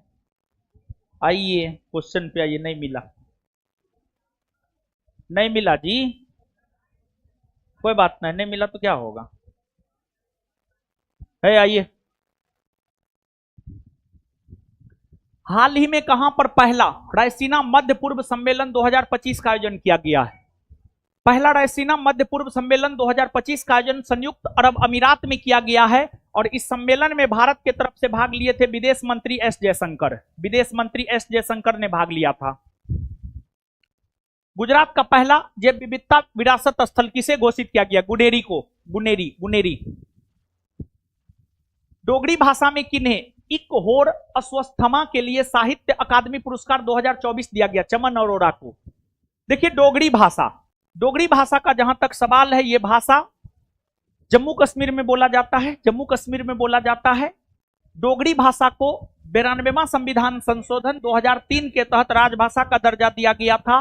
डोगरी के साथ साथ जो है मैथिली, बोडो, संथाली को भी राजभाषा का दर्जा दिया गया था 92वां संविधान संशोधन 2003 के तहत, जिससे राजभाषाओं की संख्या बढ़कर कितनी हो गई? 22। कितनी हो गई? 22 हो गई। और वर्तमान में राजभाषा कितनी है? 22। 21वां संविधान संशोधन 1967 के तहत सिंधी को राजभाषा का दर्जा दिया गया। 71वां संविधान संशोधन 1992 के तहत नेपाली, मणिपुरी, कोकनी को राजभाषा का दर्जा दिया गया। और 92वां संविधान संशोधन 2003 के तहत मैथिली, डोगरी, बोडो और संथाली को राजभाषा का दर्जा दिया गया। किस राज्य ने गैरकानूनी धर्म परिवर्तन प्रतिषेध विधेयक 2025 पेश किया है? गैरकानूनी धर्म परिवर्तन प्रतिषेध विधेयक 2025 राजस्थान ने पेश किया है। और अगर ऐसा करता हुआ कोई व्यक्ति पकड़ाता है तो 10 साल की सजा और 50,000 रुपया जुर्माना लगेगा। किस राज्य की अंतिम नक्सली महिला लक्ष्मी ने आत्मसमर्पण किया है? कर्नाटक। किस राज्य में स्थित चिनार के पेड़ों को जीआई टैग दिया गया है? जम्मू कश्मीर। कहां भारत का 10वां विज्ञान फिल्म महोत्सव का आयोजन किया गया है? कहां हुआ है? गोवा में हुआ है, गोवा में हुआ है। और जो भारत का 10वां विज्ञान फिल्म महोत्सव है, इसका आयोजन गोवा में हुआ है और इसका थीम है हरित क्रांति। इसका थीम है हरित क्रांति, हरित क्रांति। और हरित क्रांति की अगर आप बात करेंगे तो हरित क्रांति का संबंध खाद्यान्न उत्पादन से है। जिस प्रकार हरित क्रांति का संबंध खाद्यान्न उत्पादन से है, उसी प्रकार श्वेत क्रांति का संबंध दुग्ध उत्पादन से है, दूध उत्पादन से है। नीली क्रांति का संबंध मत्स्य उत्पादन से है। इसके अलावे जो अन्य क्रांति है, जैसे पीली क्रांति का संबंध है तिलहन उत्पादन से, भूरी क्रांति का संबंध उर्वरक उत्पादन से, काली क्रांति का संबंध पेट्रोलियम पदार्थों के उत्पादन से, रजत क्रांति का संबंध अंडा उत्पादन से है, मुख क्रांति का संबंध मोटे अनाज उत्पादन से है, प्रामाणिक क्रांति का संबंध भिंडी उत्पादन से है, गोल क्रांति का संबंध आलू उत्पादन से है, लाल क्रांति का संबंध टमाटर और मांस उत्पादन से है। फिर इसके अलावे आपको हरित सोना क्रांति है, इसका संबंध बांस उत्पादन से है, बांस उत्पादन से है। क्रांति से जो है प्रश्न आता है, याद रखिएगा। किस महिला अंतरिक्ष यात्री ने सबसे अधिक समय तक स्पेस वॉक करने का नया विश्व रिकॉर्ड बनाया है? सुनीता विलियम्स। कहां पर अष्टधातु से बनी छत्रपति शिवाजी महाराज की प्रतिमा स्थापित की जाएगी? टोक्यो में, जापान के टोक्यो में। 40वीं मिसेज वर्ल्ड 2025 का खिताब किसने जीता है? तसेगो गेलई, साउथ अफ्रीका की है। 38वें राष्ट्रीय खेल उत्तराखंड में हुआ है। इसमें किस राज्य ने पुरुष कबड्डी में गोल्ड मेडल जीता है? उत्तर प्रदेश जीता है। और जिस प्रकार 38वां राष्ट्रीय खेल उत्तराखंड में हुआ है, उससे पहले 37वां गोवा में हुआ था और 39वां मेघालय में होना है। 37वां गोवा, 38वां उत्तराखंड और 39वां मेघालय। हाल ही में Indian renaissance the Modi decade पुस्तक लॉन्च किया गया। इसके संपादक डॉक्टर ऐश्वर्या पंडित है। न्यूजीलैंड की संसद ने अपने किस पर्वत को व्यक्तित्व का अधिकार प्रदान किया है? माउंट तारानकी को। माउंट तारानकी को सुनिए, माउंट तारानकी एक पर्वत है, लेकिन उसे व्यक्तित्व यानी मानव का दर्जा दिया गया है। और मानव का दर्जा देते हुए यह कहा गया है कि एक मानव के साथ जो व्यवहार होता है, वो व्यवहार इस पर्वत के साथ होना चाहिए। जिस प्रकार उत्तराखंड हाईकोर्ट ने गंगा और यमुना नदी को मानव का दर्जा दिया, गंगा और यमुना दोनों को मानव का दर्जा दिया गया उत्तराखंड हाईकोर्ट के द्वारा, तो उसके साथ जैसे मानव एक दूसरे के साथ गलत व्यवहार नहीं करता है, नहीं करना चाहिए, वही व्यवहार गंगा और यमुना नदी के साथ होना चाहिए। लेकिन लोग अपना सब पाप जाकर के गंगे नदी में डुबा देता है। ठीक है, सब पाप कर लेता है, जाके डुबकी मार लेता है, समझिएगा, और उसको लगता है कि पाप धुल गया। ऐसे में पाप धुलता तब तो हो गया। भारत के पहले सफेद बाघ प्रजनन केंद्र कहां स्थापित करने को मंजूरी मिली है? भारत के पहले सफेद बाघ प्रजनन केंद्र मध्य प्रदेश के रीवा में स्थापित करने को मंजूरी मिली है। और भारत की अगर बात करें तो भारत में सबसे ज्यादा बाघ कहां है? मध्य प्रदेश में, जिस वजह से मध्य प्रदेश को टाइगर स्टेट भी कहा जाता है। और टाइगर यानी बाघ भारत का राष्ट्रीय पशु न है। भारत का राष्ट्रीय पशु क्या है? बाघ है। बाघ का वैज्ञानिक नाम पैंथेरा टाइग्रिस, पैंथेरा। अच्छा, बाघ को संरक्षण देने के लिए क्या शुरू किया गया? Project tiger. Project tiger, project tiger की शुरुआत कब से हुई है? 1973। 1973। हाँ। भारत का पहला कैंसर जीनोम एटलस किसने जारी किया है? आईआईटी मद्रास ने। फरवरी 2025 में किस राज्य ने सम्मानजनक मृत्यु का अधिकार लागू करने वाला पहला राज्य बना है? कर्नाटक है। सुनिए, देखिए, अनुच्छेद 19। अनुच्छेद 19 में क्या है जानते हैं? बोलने का अधिकार है और चुप रहने का भी अधिकार है। अनुच्छेद 19 आपको बोलने का भी अधिकार देता है, चुप रहने का भी अधिकार देता है। अनुच्छेद 19 के तहत बोलना भी आपका मौलिक अधिकार है और चुप रहना भी आपका मौलिक अधिकार है। लेकिन उसी प्रकार अनुच्छेद 21, जीना आपका मौलिक अधिकार है, लेकिन मरना आपका मौलिक अधिकार नहीं है। लेकिन हां, अगर मान लिया जाए कि आप बहुत खतरनाक रोग से ग्रसित हैं, सिर्फ जो है हुक हुक कर रहे हैं, मतलब आप अपने से कुछ भी नहीं कर पा रहे हैं, मतलब ना अपने से आप उठ पा रहे हैं, खा पा रहे हैं, चल पा रहे हैं, तो उस स्थिति में हमको लगता है कि लोग बोझ हो जाता है और हमको ऐसा लगता है कि उस स्थिति में लोगों को मर जाना चाहिए, अपने से मर जाना चाहिए। किसी के ऊपर यार बोझ हम क्यों बने? ठीक है, तो सुप्रीम कोर्ट और हाई कोर्ट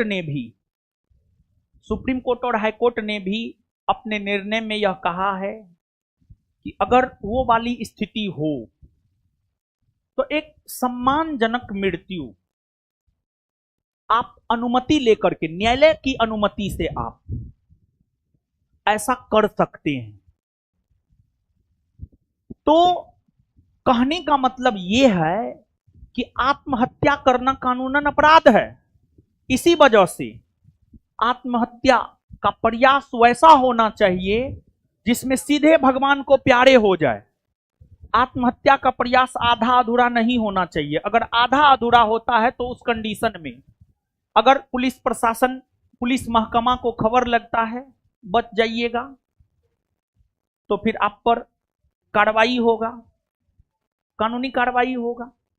तो इसी वजह से अगर कोई आत्महत्या का प्रयास करता बच जाता है तो प्रयास करता है कि पुलिस महकमा तक खबर ना पहुंचे। तो प्रयासों करना है ना, ऐसा प्रयास करना है कि सीधे चल जाए। लेकिन हाँ, मतलब ये वाली स्थिति में आप समझ रहे हैं ना, मतलब हुक हुक वाली स्थिति में तो सम्मानजनक मृत्यु का अधिकार देने वाला पहला राज्य कर्नाटक बना है। कौन बना है? कर्नाटक।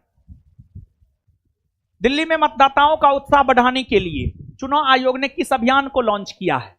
चंद्रयान से चुनाव तक अभियान को लॉन्च किया है। बेल्जियम के नए पीएम कौन बने हैं?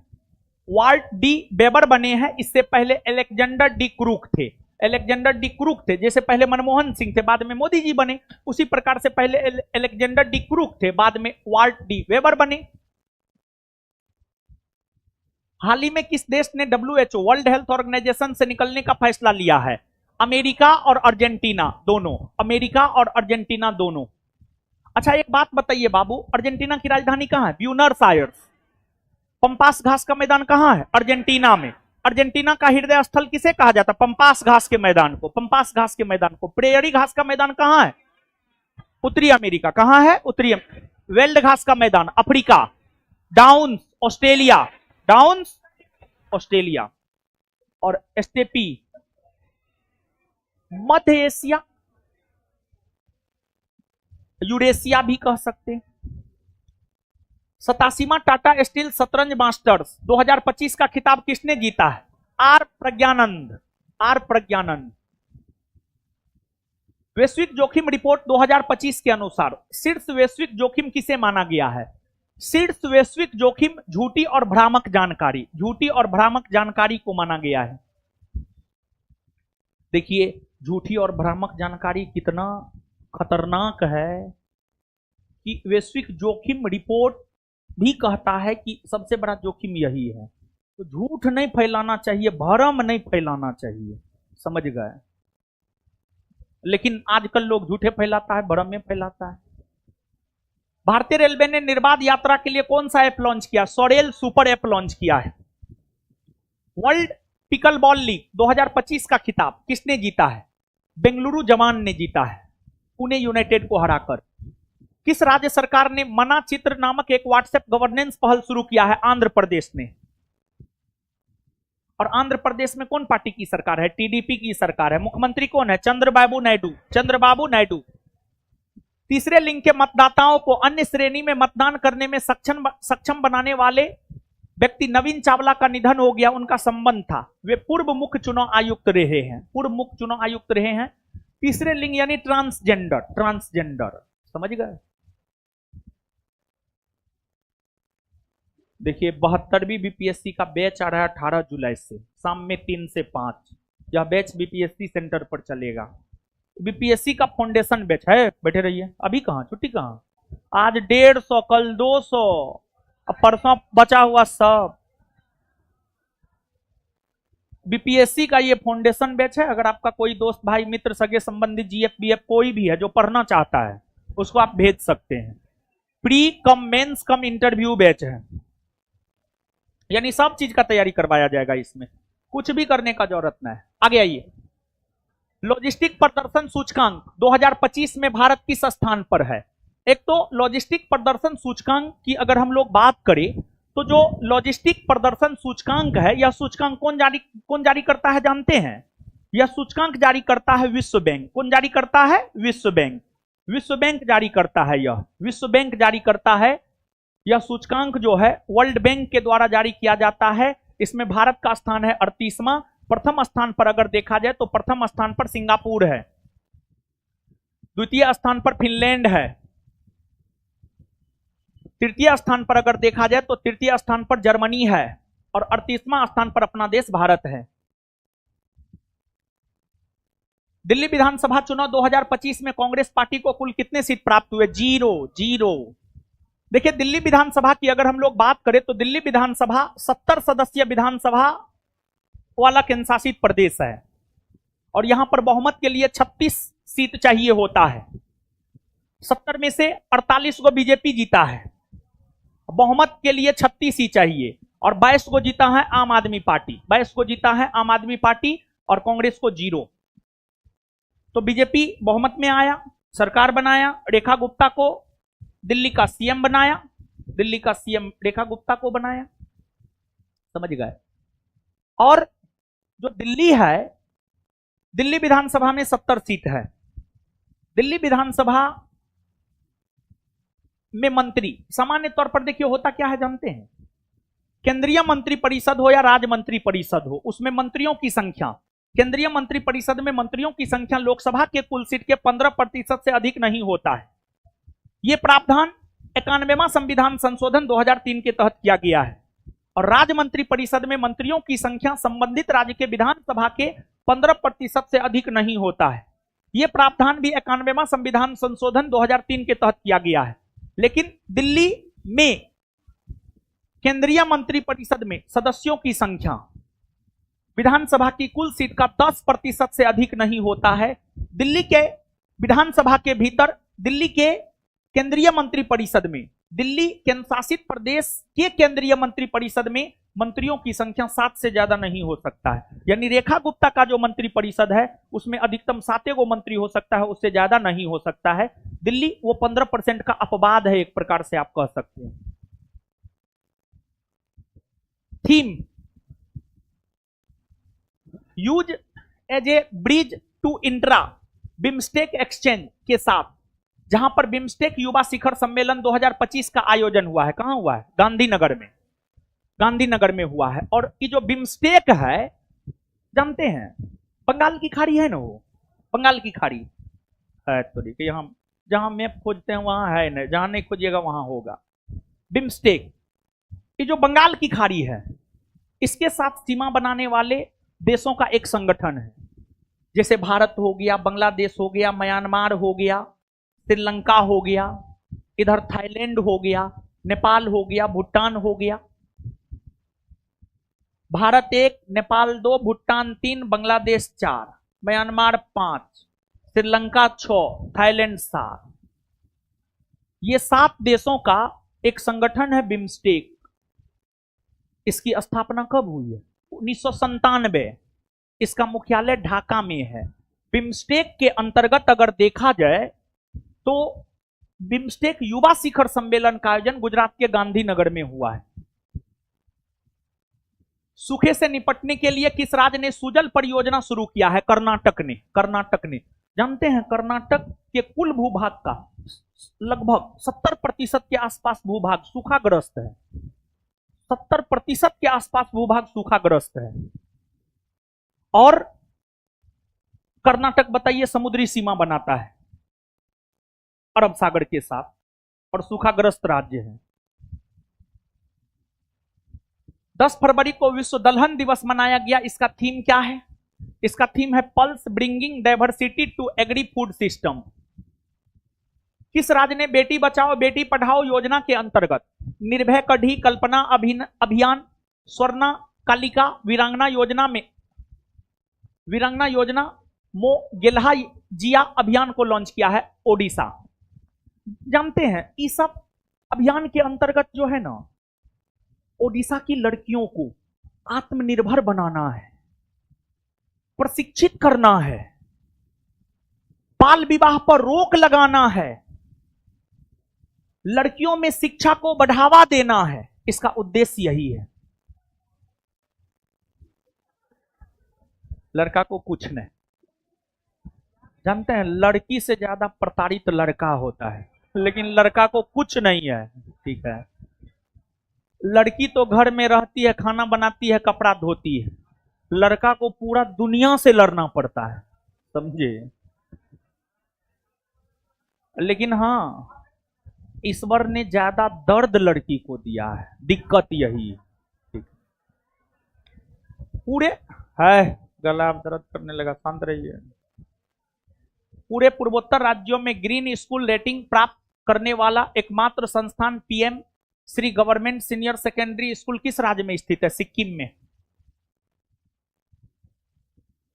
आईसीसी मेंस चैंपियंस ट्रॉफी 2025 की थीम सॉन्ग जीतो बाजी खेल के को लॉन्च किया गया। इसके गायक कौन थे? Atif Aslam.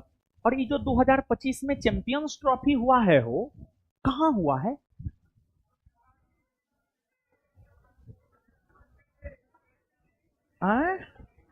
Champions trophy T20 है महाराज। पाकिस्तान और यूएई में हुआ है। इसका आयोजन पाकिस्तान और यूएई में हुआ है। इसमें जीता कौन है? भारत ना। किसको हराकर? है न्यूजीलैंड को हराकर। सही में। क्रिटिक्स चॉइस अवार्ड 2025 में सर्वश्रेष्ठ फिल्म का सम्मान किसे दिया गया? एनोरा को। और क्रिटिक्स चॉइस अवार्ड 2025 में सर्वश्रेष्ठ अभिनेता का अवार्ड अगर देखा जाए तो सर्वश्रेष्ठ अभिनेता का अवार्ड एड्रियन ब्रॉन्डी को, सर्वश्रेष्ठ अभिनेत्री का अवार्ड अगर देखा जाए तो डेमी मूर को, और सर्वश्रेष्ठ डायरेक्टर यानी निदेशक का अवार्ड, सर्वश्रेष्ठ डायरेक्टर यानी निदेशक का अवार्ड अगर देखा जाए तो जॉन एम चू को दिया गया है। जॉन एम चू को। पेरिस आर्टिफिशियल इंटेलिजेंस शिखर सम्मेलन 2025 में फ्रांस किसके साथ मिलकर सह अध्यक्षता किया है? भारत के साथ मिलकर सह अध्यक्षता किया है। और एक बात जानिए बाबू, एआई शिखर सम्मेलन 2025 के बाद एआई शिखर सम्मेलन 2026 में होना है और इसकी अध्यक्षता भारत करेगा। 19वें अंतरराष्ट्रीय सीएसआर सम्मेलन में सीएसआर कॉर्पोरेट सोशल रिस्पॉन्सिबिलिटी 19वें अंतरराष्ट्रीय सीएसआर सम्मेलन यानी कॉर्पोरेट सोशल रिस्पॉन्सिबिलिटी सम्मेलन में गोल्डन पीकॉक अवार्ड 2024 किसने जीता है? कोल इंडिया ने जीता। कोल इंडिया। पैरा तीरंदाजी एशिया कप 2025 में शीर्ष पर कौन सा देश रहा है? भारत रहा है। और पैरा तीरंदाजी एशिया कप 2025 का आयोजन स्थल अगर देखा जाए तो आयोजन स्थल है थाईलैंड में हुआ है ये। भारत ऊर्जा सप्ताह 2025 कहां शुरू किया गया? नई दिल्ली के यशोभूमि में शुरू किया गया था और इसका उद्घाटन हमारे प्रधानमंत्री श्री नरेंद्र मोदी जी ने किया था। भ्रष्टाचार धारणा सूचकांक 2024 में शीर्ष पर कौन देश है? एक तो भ्रष्टाचार धारणा सूचकांक की अगर हम लोग बात करें तो यह सूचकांक ट्रांसपेरेंसी इंटरनेशनल नामक संगठन के द्वारा जारी किया जाता है। और इस सूचकांक में पहला स्थान अगर देखा जाए तो डेनमार्क को, दूसरा स्थान फिनलैंड को, तीसरा स्थान सिंगापुर को, भारत को 96वां स्थान, और अंतिम स्थान की अगर हम बात करें तो अंतिम स्थान पर रहा है दक्षिणी सूडान। दक्षिणी सूडान।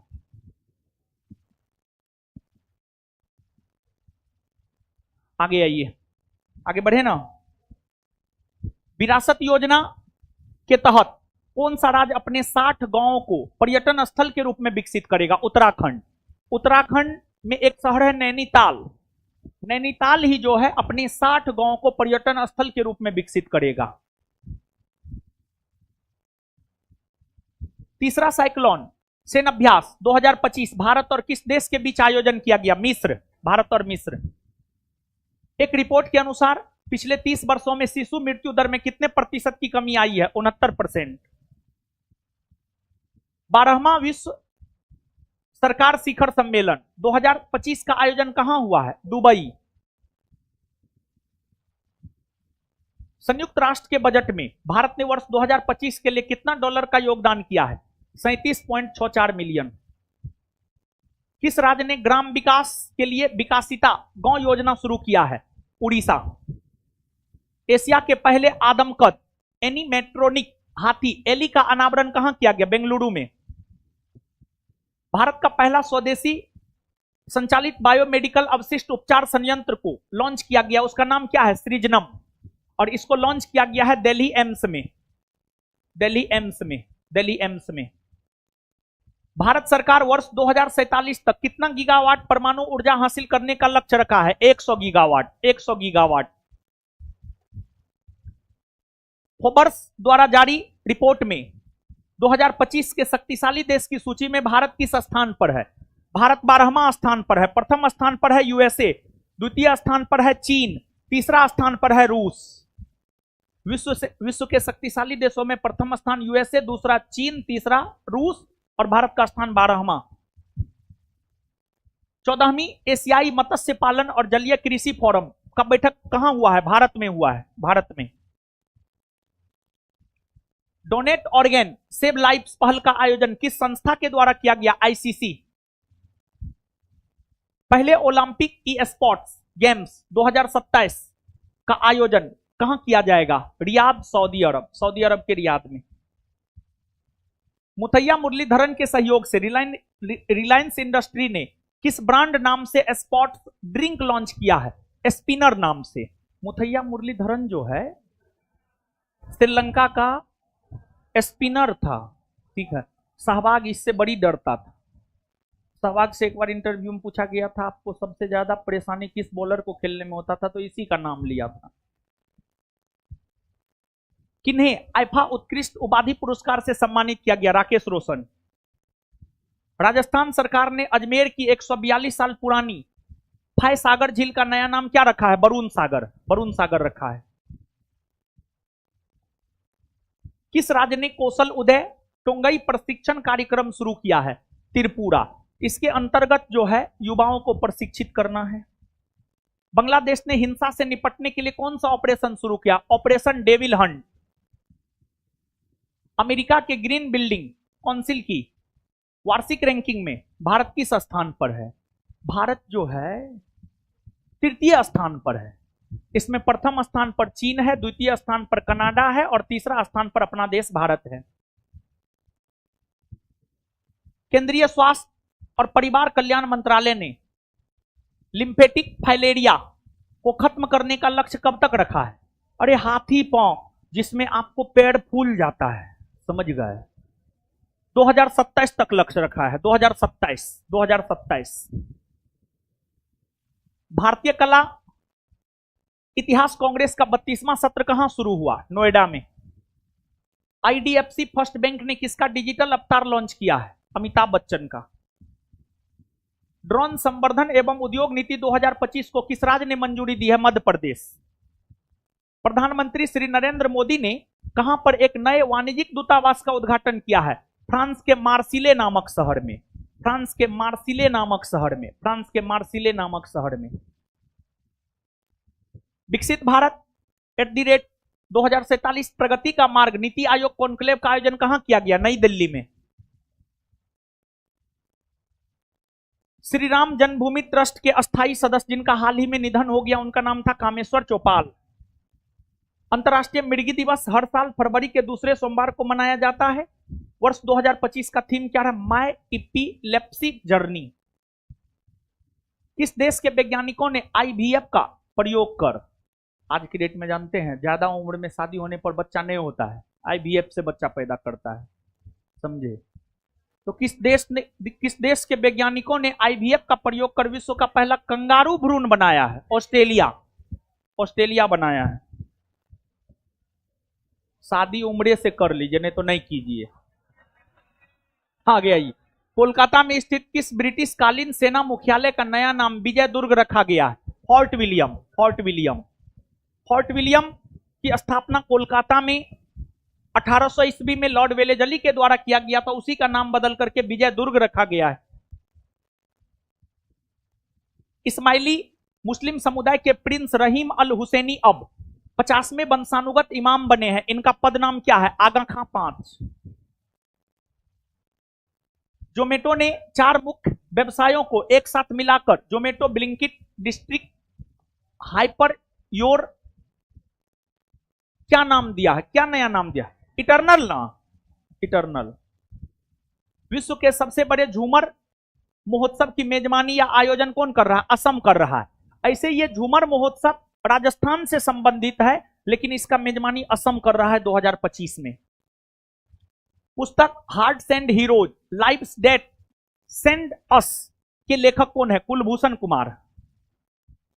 किस देश ने महिला खेलों से ट्रांसजेंडर एथलीटों पर प्रतिबंध लगा दिया है? अमेरिका। फीफा ने किस देश के फुटबॉल महासंघ को निलंबित कर दिया? पाकिस्तान।